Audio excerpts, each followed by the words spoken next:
Lion Simba Domu. Huyu ni mkali kwelikweli, mwenye mbuga yake. Leo alikuwa ndani ya viunga vya Msamvu Arena na amemkanga kwelikweli Serengekete goli 7-3. Big Lion, hongera sana kwa ushindi bana. Nashukuru sana kamandangu. Mzee wa Tundu Waya. Tundu Waya. Una nini cha kuambia mashabiki zako ambao walikuja kushuhudia kwa vibe kubwa kwelikweli? Bwana, kwanza awali ya yote kwanza nichukue nafasi hii kwanza nimshukuru sana Blaza Pasco kwa namna ambapo, maana ni muda mrefu na mimi sijacheza mechi hapa Morogoro, na hapa katikati nilikuwa na matokeo kidogo sio mazuri kutokana na majukumu yangu na nini.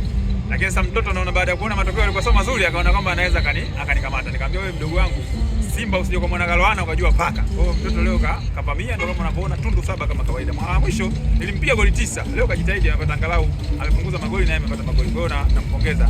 Lakini niseme tu washabiki wangu Morogoro, msiwe na wasiwasi. Hapa ndo nisharudi. Na wiki ijayo Blaza Pasco amesema nitakuwa na mechi na kuacha Mwimbi Lombano.